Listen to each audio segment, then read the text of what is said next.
जब मैंने पत्रकार भाइयों का दर्द देखा, इसके लिए मैं दिल्ली से लखनऊ 500 किलोमीटर की पद यात्रा चालू करने वाला हूँ। हमारे मीडिया का, सरकार का चौथा स्तंभ कहे जाने वाले लोग मीडिया कर्मियों के लिए एसएसपी ऑफिस का एक रूम या टीन शेड, उनके बैठने के लिए सीटें सम्मानजनक स्थिति में डाली जाएं कि दान किसी को दिखा करके या सारे समाज में दान किसी को दिखा करके नहीं करा जाता है ये, और चांद को कहने की ज़रूरत नहीं होती है। मैं चांद हूँ, मैं सेवा के लिए हर टाइम तैयार हूँ। नमस्कार, मैं शिवा पारा सर आपके साथ और आप देख रहे हैं इंडिया 24 न्यूज।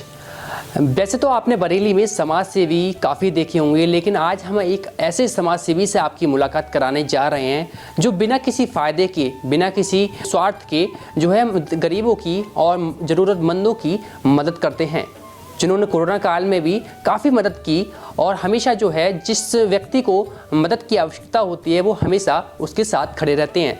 हमारे साथ मौजूद है इस समय नदीम इकबाल, जो बरेली में एक समाज सेवी का जाना माना चेहरा और नाम बन चुका है। मौजूद है हमारे साथ नदीम इकबाल जी। नमस्कार सर, कैसे हैं आप? मैं, कृपा है भगवान की। आपसे जानना चाहेंगे कैसा महसूस हो लगता है जब एक अच्छा आप काम करते हैं, किसी की मदद करते हैं? मुझे जब से समाज सेवा के क्षेत्र में अमन कमेटी के स्तर से मैंने कदम रखा जी। और मैं सैकड़ों समाज सेवी संस्थाओं से जो ऑल इंडिया लेवल पे चल रही हैं, मैं उनसे जुड़ा हुआ हूँ। मैं समाज सेवा के लिए हर टाइम बेचैन रहता हूँ और उम्मीद करता हूँ, इस बात की कोशिश करता हूँ कि अगर कोई भी हिंदू, मुस्लिम, सिख, ईसाई किसी भी तरह की फाइनेंशियल, खाने पीने की या कुछ पुलिस द्वारा उसका उत्पीड़न या कोई गलत है पसावा, तो उसकी सेवा के लिए हर टाइम तत्पर तैयार रहता हूँ। और जब तक मेरी जान में जान है मैं इस सेवा को आगे जारी रखूँगा। मैं तो लफ्ज़ लगाना बहुत गलत बात है।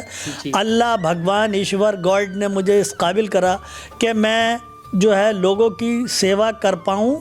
और लॉकडाउन में मैंने ये देखा कि जो सीमित क्षेत्र है, शहर के अंदर लोग बांट रहे थे, लेकिन जैसे हजियापुर और विशेष तौर से हमारे हिंदू भाई मुस्लिम इलाके हैं और बहुत ही जहाँ पे सेवा लोग कीचड़ पानी या बीमारी ना लग जाए इस डर के मारे नहीं जा रहे थे, मैंने उस आखिरी कड़ी तक मेरे सेवा के लिए मेरे कदम वहाँ पे पहुँच पाए। तो मैंने ये ध्येय बनाया कोरोना काल में कि उन लोगों को कुछ ना कुछ खाने पीने, मैंने जा कर के देखा कि बच्चे दूध, ब्रेड, और बच्चों को दूध नहीं मिल रहा है तो, और वो गली के अंदर ना दूधी आने दे रहे थे पुलिस वाले, ना जाने दे रहे थे, तो मैंने वहाँ पे दूध के पैकेट और गल्ला पानी खुद लोगों को मैं आपके सामने कहलवा दूं।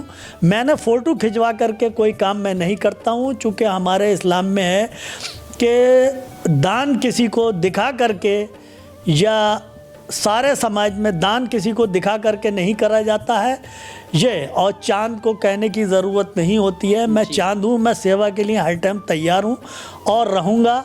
और मैंने राजनीतिक जीवन भी सिर्फ समाज सेवा के लिए शुरू करा है। मैं राजनीतिक हूँ, रिपब्लिकन पार्टी ऑफ इंडिया 58 जो एनडीए में शामिल है उसमें हूँ, यूपी प्रभारी अल्पसंख्यक सचिव भी हूँ। लेकिन आज तक मैंने किसी से भी, कोई भी कह नहीं सकता कि अपने स्वयं माँ बाप की कमाई या अपनी कमाई से ही दान करता हूँ। कोई भी कह नहीं सकता। मैं किसी से 10 रुपये मैंने दान के नाम पे चंदा या डोनेशन जो कमेटियाँ कर रही हैं वो किया हो। जिस काबिल मैं हूँ, मैं 10 किलो अनाज देने के काबिल हूँ तो 10 किलो अनाज ही दूँगा। इसीलिए मैं उस भगवान का, गॉड का शुक्रिया अदा करता हूँ जो मुझे इस काबिल समझा और बनाया। और मेरे अपने परिवार और बच्चों से भी कहना है, बेटे अगर कोई घर के अंदर इतना स्टॉक रखता हूँ कि अगर यहाँ पर कॉलोनी में कोई औरत गरीब मांगने वाली आ जाए तो उसे भर पेट कम से कम हफ्ता 2 हफ्ते का खाना दान दे पाऊँ। अपने बच्चों से, अपनी वाइफ से मैंने कह रखा है कि कोई भी मेरे दर से खाली ना लौटे। पिछली साल जाड़ों में मैंने लिहाफ वितरण करे, सैकड़ों औरतें रह गईं, कूपन बांटे थे। बाद में मैंने लिहाफ जो थे घर पे ला करके मैंने किया, औरतों को पता चला घर पे जो इतनी दूर पैदल चल के आ रहा है उसे लिहाफ गद्दा मिले। यही मेरा जो है ध्येय है, हमेशा रहेगा। प्रयास रहता है। आपको बता दें कि पॉलिटिकल पार्टी से भी जो है नदीम इकबाल जी रहे हैं, प्रदेश अध्यक्ष हैं, और लेकिन इस तरह पर ये देख रहे हैं कि गौशाला के साथ साथ जो है सरकार द्वारा जो बनाई गई हैं उसके साथ साथ ऐसी भी गायें हैं जो कूड़े कचरे में जो अपना खा रही हैं, भरपेट उनको खाना नहीं मिल पा रहा है। तो जो पशुओं के लिए आप क्या कर रहे हैं, अपनी तरफ से किस तरह से सेवा दे रहे हैं? मुझे अभी एक रूपाला जो केंद्रीय मंत्री हैं जी। उन द्वारा अभी कॉन्स्टिट्यूशन भवन में सम्मानित किया गया, और गौ राष्ट्र एक संस्था है उसने अभी मुझे सम्मानित करा था, और हमारे साथ में उनके साथ में मिलके एक गौशाला बनाने का प्रावधान बहुत जल्दी है जो अगले साल, और उसमें हम गवर्नमेंट से एड नहीं लेंगे। हम खुद जितनी ये गाय टहल रही हैं फालतू सब उसमें करेंगे। कम से कम मेरी नज़र में मैंने जो चिंतित किए हैं, बरेली शहर के अंदर गाय और बिजार कम से कम 3000 मैंने निशान लगा के गिनती करवाई, और मैं इसको गौशाला को बहुत जल्दी जो है एक आकार देने के रूप में हूँ, और हम उनका गोबर और मूत्र और ये एक्सपोर्ट करेंगे। ये हमारा बिजनेस है, उससे खान पान का उनका खर्चा निकलेगा। और वो नहीं, फर्जी काम नहीं करना है कि 10 गाय पाल के गौशाला का बोर्ड लगा दिया। मैं कम से कम 3000 गाय जो चिंतित करी हैं वो मैं उसमें स्टोर ले जा कर के करूँगा।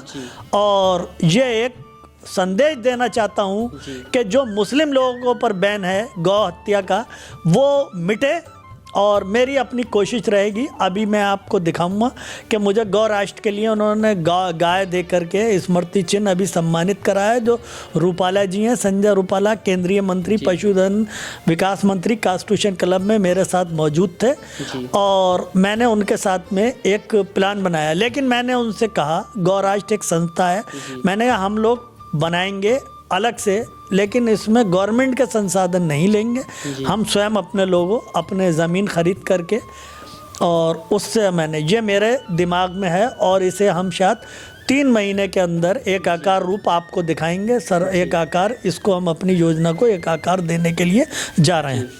तो जैसा कि अभी नदीम इकबाल जी ने बताया, जो समाज सेवी बरेली में एक जाना पहचाना नाम है, उन्होंने कहा कि जो अभी इस समय जो बरेली में यहाँ वहाँ जो है गायें जो यहाँ से वहाँ टहल रही हैं, जिनको भरपेट खाना नहीं मिल पाता है, तो उनके लिए एक बहुत ही नेक पहल जो है नदीम इकबाल जी जो है शुरू करने जा रहे हैं, जो कि एक गौ संस्थान के रूप में जो है गौशाला का जो है निर्माण करने जा रहे हैं। सहयोग से, काफ़ी लोगों के सहयोग से और खुद के सहयोग से, बिना किसी सरकार के सहयोग लिए हुए, वो अब जो है गाँव के लिए एक गौशाला का निर्माण करने जा रहे हैं, जहां जैसे कि उन्होंने कहा कि 3000 से ज़्यादा जो है उसमें गायें रखी जाएंगी, उनको जो भरपेट वहाँ पे जो उनको खाना दिया जाएगा।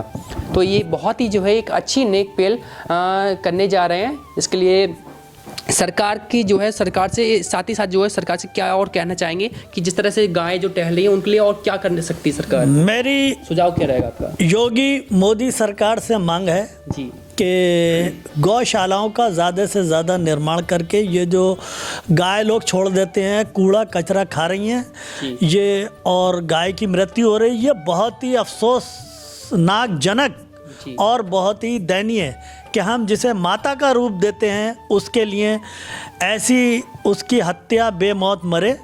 इसीलिए मैं ये चाहता हूँ, और सरकार कर भी रही है, ये जो आजकल बीमारी फैली हुई है उसके लिए भी टीकाकरण। हमारे मीडिया का, सरकार का चौथा स्तंभ कहे जाने वाले लोग मीडिया कर्मियों के लिए एसएसपी ऑफिस का एक रूम या टीन शेड, उनके बैठने के लिए सीटें सम्मानजनक स्थिति में डाली जाएं, और एक डिस्ट्रिक्ट हॉस्पिटल जो है उसके अंदर, ताकि पत्रकार, हमने देखा हमारे बहुत मुझे तकलीफ़ होती है कि हमारे पत्रकार भाई खड़े रहते हुए और मीडिया के भाग रहे हैं, धूप गर्मी में अपनी सेवाएं दे रहे हैं, जनता की बात पब्लिक तक पहुंचाते हैं, और इसके लिए बहुत जल्दी टीन शेड या उसकी व्यवस्था पंखे उंखे की एसएसपी कार्यालय मुख्यालय में कहीं बैठने की जाए। बहुत बहुत धन्यवाद आपका। तो जैसा कि आपको बताया हमने कि ये हमारे साथ थे इस समय नदीम इकबाल, जो बरेली में एक जाना पहचाना समाज सेवी के तौर पे जो है एक चेहरा जाना जाते हैं। तो फिलहाल में इस वीडियो में इतना ही है, और मिलते हैं अगली रिपोर्ट में। तब तक के लिए देखते रहिए इंडिया 24 न्यूज़ की ये खास पेशकश। वीडियो जर्नलिस्ट अजय सूरी के साथ शिवा पारासर, बरेली।